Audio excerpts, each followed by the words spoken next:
નમસ્કાર મિત્રો, અમારી યુટ્યુબ ચેનલમાં તમારું હાર્દિક સ્વાગત છે. મિત્રો, અત્યારે જીપીએસસીનું સિલેબસની અંદર થોડોક ફેરફાર કરવામાં આવ્યો છે કે એ સિલેબસની અંદર શું શું પૂછાશે એના માટે ફેરફાર કરવામાં આવેલો છે કે જેથી કરીને દરેક વખતે અભ્યાસક્રમોને જુદી જુદી પરીક્ષાઓ આપતી વખતે એમની અલગ અલગ તૈયારી કરવાની થાય છે.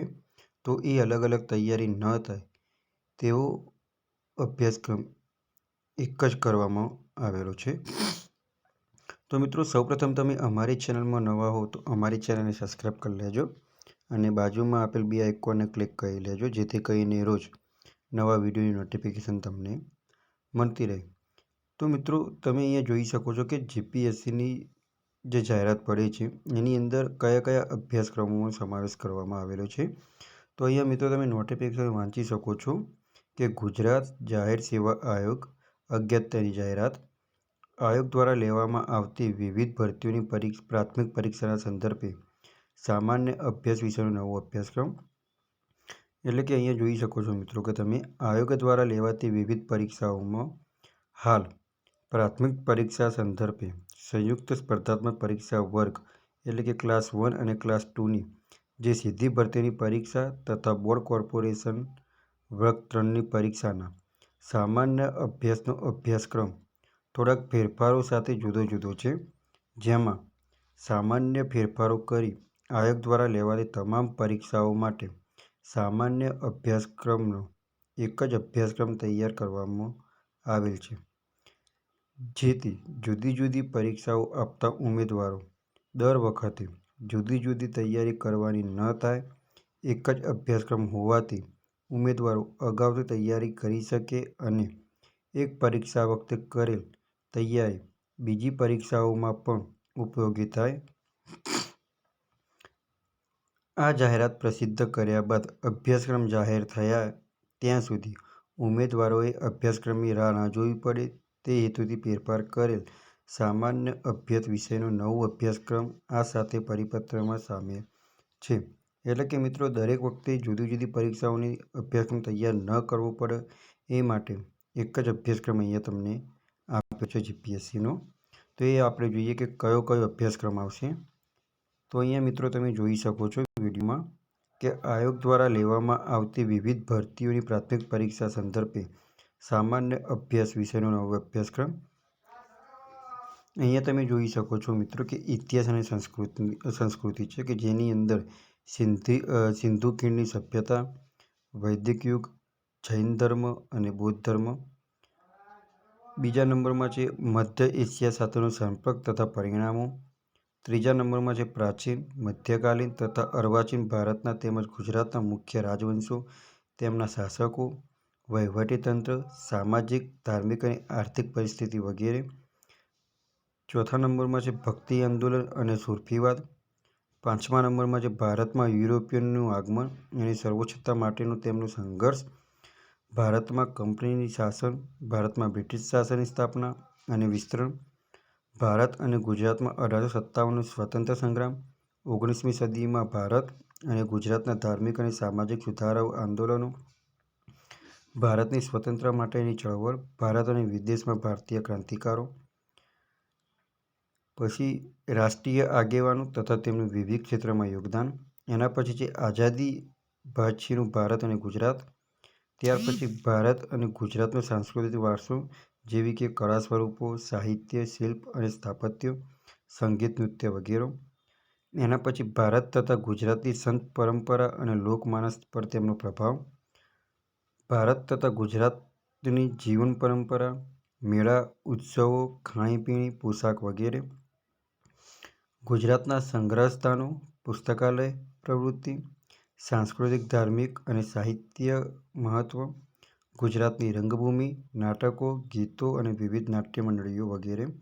ત્યાર પછી આદિવાસી જનજીવન, તહેવારો, મેળા, પોશાક, ધાર્મિક વિધિઓ વગેરે.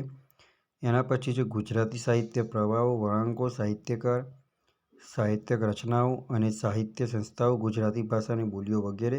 અને 14મા નંબરનું છે ગુજરાતના તીર્થ સ્થળો અને પર્યટન સ્થળો. એવી રીતે ઇતિહાસ અને સંસ્કૃતિમાં આ રીતે 14 મુદ્દાઓ ભેગા કરેલા છે. ત્યાર પછી બીજા નંબરની વાત કરીએ તો ભારતીય રાજ્ય વ્યવસ્થા, જે કે બંધારણ, સામાજિક ન્યાય અને આંતરરાષ્ટ્રીય સંબંધો છે. એની અંદર 6 મુદ્દાઓનો સમાવેશ કરવામાં આવેલો છે. તો એની અંદર પહેલા નંબરનો મુદ્દો છે ભારતીય બંધારણ, ઉદ્ભવ અને વિકાસ, લાક્ષણિકતાઓ, બંધારણની મહત્વની જોગવાઈઓ, અગત્યના બંધારણીય સુધારાઓ, અંતર્નિહિત માળખું, સમવાય તંત્રને લગતી બાબતો વગેરે છે. ત્યાર પછી તે બંધારણીય સંસ્થાઓ, સત્તા, કાર્યો અને જવાબદારી, વૈધાનિક નિયમનકારી અને અર્ધન્યાયિક સંસ્થાઓ. ત્યાર પછી છે સ્થાનિક સ્વરાજ્યની સંસ્થાઓ. ચોથા નંબરમાં મુદ્દો છે કે ભારતમાં ન્યાયપાલિકા માળખું અને કાર્યો, ન્યાયિક સમીક્ષા, જનહિત યાચિકા, સીમાચિહ્ન ચુકાદો વગેરે. પાંચમા નંબરનો મુદ્દો છે ભારતની વિદેશ નીતિ, આંતરરાષ્ટ્રીય સંબંધો, મહત્વની સંસ્થાઓ, એજન્સી, વિવિધ સંગઠનો, તેમનું માળખું અને કાર્યો વગેરે. છઠ્ઠા નંબરનો મુદ્દો છે કેન્દ્ર અને રાજ્ય સરકારની અગત્યની નીતિ અને કાર્યક્રમો. ભારતની રાજ્ય વ્યવસ્થા, બંધારણ, સામાજિક ન્યાય અને આંતરિક સંબંધોમાં 6 મુદ્દાનો સમાવેશ કરવામાં આવેલ છે. એના પછી તાર્કિક અને બૌદ્ધિક ક્ષમતા છે, જેની અંદર 5 મુદ્દાનો સમાવેશ કરવામાં આવે છે. એની અંદર તાર્કિક અને વિશ્લેષણાત્મક ક્ષમતા, નિર્ણય લેવાની તથા સમસ્યા ઉકેલ કરવાની ક્ષમતા, સામાન્ય બૌદ્ધિક ક્ષમતા, મૂળભૂત સંખ્યાત્મક ક્ષમતા અને માહિતીનું અર્થઘટન, જેવી કે ચાર્ટ છે, ગ્રાફ છે, કોષ્ટકો છે, ડેટા પર્યાપ્ત વગેરે છે. એના પછી ભારત અને ગુજરાતનું અર્થતંત્ર છે, જેની અંદર 9 મુદ્દાનો સમાવેશ કરવામાં આવેલો છે. એની અંદર તમે જોઈ શકો છો મિત્રો કે અર્થશાસ્ત્રના મૂળભૂત ખ્યાલો અને વિભાગો. મુદ્દા નંબર 2, સ્વાતંત્ર્યના પૂર્વ ભારતીય અર્થતંત્ર, ભારતમાં આયોજનની કામગીરી, મોડેલો અને સમયાંતરે તેમાં આવેલા ફેરફારો વગેરે, નવા આર્થિક સુધારાઓ અને નીતિ આયોગ ઇત્યાદિ છે. મુદ્દા નંબર 3ની અંદર સમાવેશ કરવામાં આવે છે કૃષિ ક્ષેત્ર, કે જેની અંદર મુખ્ય પાકો છે, પાકની તળેની સિંચાઈ છે, સંસ્થાકીય માળખું છે, ભારતમાં જમીન સુધારણાઓ છે, કૃષિમાં ટેકનોલોજી પરિવર્તનો, કૃષિ નિપજ અને ઉત્પાદનોની ભાવ નીતિ છે, કૃષિ અને ઉદ્યોગ વચ્ચે વેપારની શરતો, કૃષિ વિત્તીય નીતિઓ, વેચાણ અને સંગ્રહ, ખાદ્ય સુરક્ષા અને જાહેર વિતરણ વ્યવસ્થા, હરિત ક્રાંતિ, ટકાઉ ખેતી અને જૈવિક ખેતી માટેની નીતિ વગેરે છે.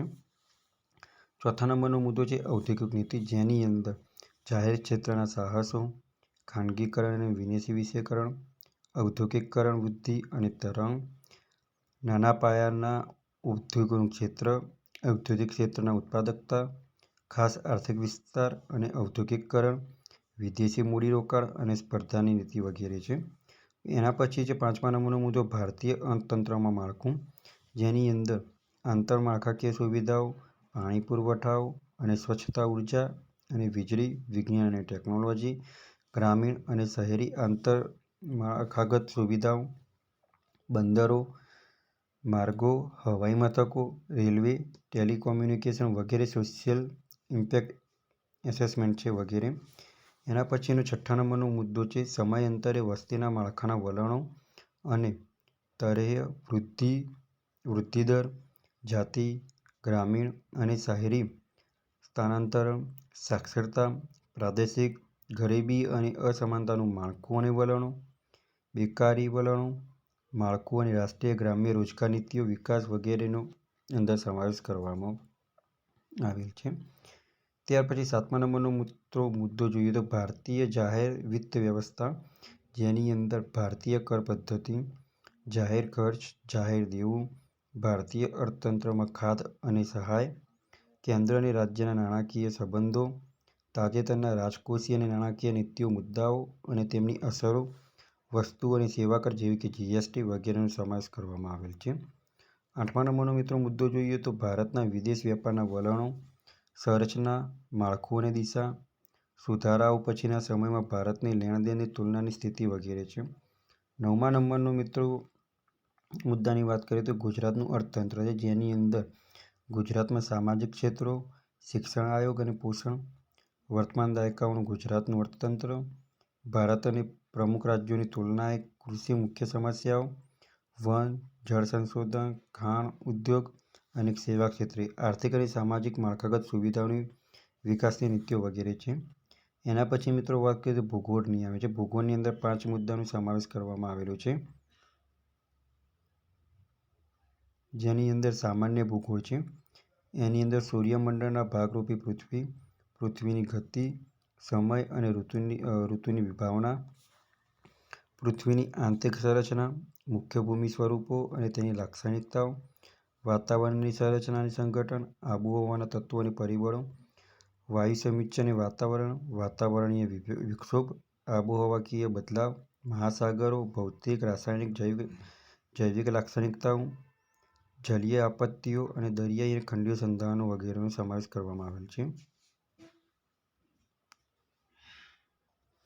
એના પછી મિત્રો ભૌતિક ભૂગોળ છે, જેની અંદર ભારત, ગુજરાત અને વિશ્વના સંદર્ભમાં મુખ્ય પ્રાકૃતિક વિભાગો, ભૂકંપ અને ભૂસ્ખલન, કુદરતી અફવા, મોસમી આબોહવાના પ્રદેશો, વાતાવરણીય વિક્ષોભ, ચક્રવાત, કુદરતી વનસ્પતિ, રાષ્ટ્રીય ઉદ્યાન અને અભયારણ્ય અને જમીનના મુખ્ય પ્રકારો જેવા કે ખડકો અને ખનિજો વગેરેનો સમાવેશ કરવામાં આવેલ છે.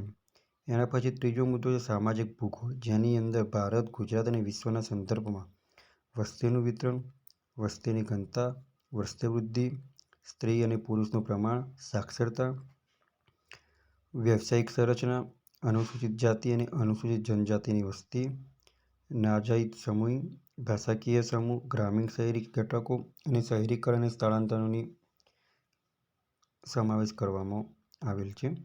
એના પછી વિજ્ઞાન અને ટેકનોલોજીના મુદ્દાની વાત કરીએ તો એની અંદર 8 મુદ્દાનો સમાવેશ કરવામાં આવેલ છે, જેની અંદર વિજ્ઞાન અને ટેકનોલોજીનું સ્વરૂપ અને ક્ષેત્ર, રોજબરોજના જીવનમાં વિજ્ઞાન અને ટેકનોલોજીના તથા તેની પ્રસ્તુતતા, વિજ્ઞાન ટેકનોલોજી અને ઇનોવેશન અંગેની રાષ્ટ્રીય નીતિ, ભારતમાં વિજ્ઞાન અને ટેકનોલોજીનું અને ઇનોવેશન સાથે સંકળાયેલા વિવિધ સંસ્થાઓ, એમની પ્રવૃત્તિઓ અને એની અંદર યોગદાન આપેલું છે એ સમાવેશ કરવામાં આવેલું છે.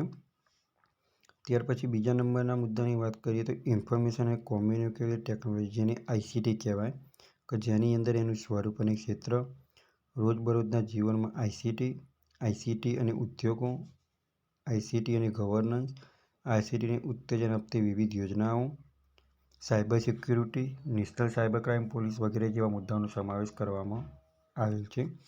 ત્રીજા મુદ્દાની વાત કરીએ તો અંતરિક્ષ અવકાશ એટલે કે સ્પેસ અને સંરક્ષણ સેવામાં ટેકનોલોજી, કે જેની અંદર ભારતીય અંતરિક્ષ કાર્યક્રમની ઉત્ક્રાંતિ વિકાસો, ISRO તથા અન્ય સંસ્થાઓ, તેમની પ્રવૃત્તિઓ અને સિદ્ધિઓ, વિવિધ સેટેલાઇટ કાર્યક્રમો, DRDO અને ભારતીય મિસાઇલ કાર્યક્રમ વગેરે.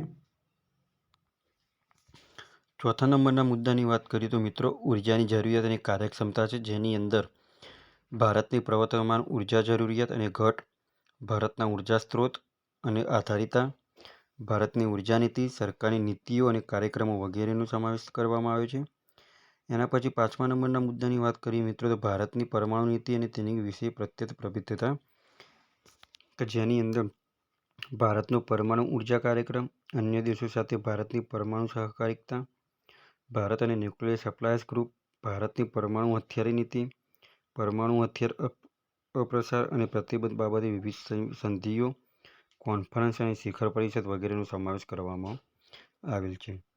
છઠ્ઠા નંબરના મુદ્દાની વાત કરીએ તો મિત્રો જેની અંદર પર્યાવરણ વિજ્ઞાનનો સમાવેશ કરવામાં આવેલ છે, જેની અંદર પર્યાવરણને લગતા મુદ્દાઓ અને તેમના કાયદાકીય પાસા, રાષ્ટ્રીય અને આંતરરાષ્ટ્રીય કક્ષાએ પર્યાવરણની જાળવણી માટેની નીતિઓ અને સંધિઓ, બાયોડાયવર્સિટી જેવી કે જૈવ વિવિધતા, ક્લાઇમેટ ચેન્જ, આંતરરાષ્ટ્રીય પ્રયત્નો તથા ભારતની પ્રતિબદ્ધતા, વન અને વન્યજીવનના સંરક્ષણ માટેનું કાયદાકીય માળખું, પર્યાવરણ આપત્તિઓ, પ્રદૂષણ તથા સંલગ્ન બાબતો, કાર્બન ઉત્સર્જન, વૈશ્વિક ગરમી, ક્લાઇમેટ ચેન્જ આપત્તિ વ્યવસ્થાપન તથા તે બાબતે નેશનલ એક્શન પ્લાન, સ્વાસ્થ્ય અને પર્યાવરણ વગેરેનો સમાવેશ કરવામાં આવેલ છે. 7મા નંબરની વાત કરીએ તો બાયોટેકનોલોજીની વાત કરેલી છે, જેની અંદર બાયોટેકનોલોજી, નેનો ટેકનોલોજી અને અન્ય ઉભરાતી ટેકનોલોજીના સ્વરૂપ, ક્ષેત્ર અને ઉપયોગો, સામાજિક અને કાયદાકીય મુદ્દાઓ, શારીરિક નીતિઓ તથા તેની માનવ જીવન પર અસર વગેરેનો સમાવેશ કરવામાં આવેલ છે. 8મા નંબરના મુદ્દાની વાત કરીએ મિત્રો વિજ્ઞાન અને ટેકનોલોજી સાથે સંકળાયેલ વિવિધ સંસ્થાઓ, તેના કાર્યોની યોગ્યતા વગેરેનો મહત્વનો સમાવેશ કરવામાં આવેલ છે. અને નીચે સામાન્ય જ્ઞાન તથા પ્રાદેશિક, રાષ્ટ્રીય અને આંતરરાષ્ટ્રીય કક્ષાની મહત્વની સાંપ્રત ઘટનાઓ આપેલી છે. તો મિત્રો, જીપીએસસીનો નવા અભ્યાસક્રમમાં થોડાક સુધારણા વધારણા કરેલા છે, જેની અંદર તમે આ વિડીયોના માધ્યમ દ્વારા જોઈ શક્યા કે કયા નવા સુધારણા કરેલા છે. ઇતિહાસ અને સાંસ્કૃતિક, ભારતીય રાજ્ય વ્યવસ્થા, બંધારણ, સામાજિક ન્યાય, શાસ્ત્રીય સંબંધો, તાર્કિક અને બૌદ્ધિક ક્ષમતા, ભારત અને ગુજરાતનું અર્થતંત્ર, ભૂગોળ અને વિજ્ઞાન અને ટેકનોલોજી. આટલા મુદ્દાઓનો અંદર ફેરફાર કરવામાં આવેલો છે. તો મિત્રો, જે મિત્રોએ જીપીએસસીની ભરતી ભરેલી છે, જે મિત્રો જીપીએસસીના ક્લાસ 1 અને 2ની અધિકારી પોસ્ટ મેળવવા માગે છે, તેવા મિત્રોને આ વિડીયો આગળ શેર કરો. અને બીજી અગત્યની પરીક્ષાઓ માટે પણ આ અભ્યાસક્રમ જરૂરી છે, તો તેવા મિત્રોને આ વિડીયો આગળ શેર કરો. અને રોજ ગવર્મેન્ટ જોબને લગતા વિડીયો અને ટેકનોલોજીના વિડીયો જોવા માટે અમારી ચેનલને સબસ્ક્રાઈબ કરતા રહો. જો મિત્રો તમને આ વિડીયો ગમ્યો હોય તો લાઇક કરજો, શેર કરજો અને સબસ્ક્રાઈબ કરજો. Thanks for watching the video.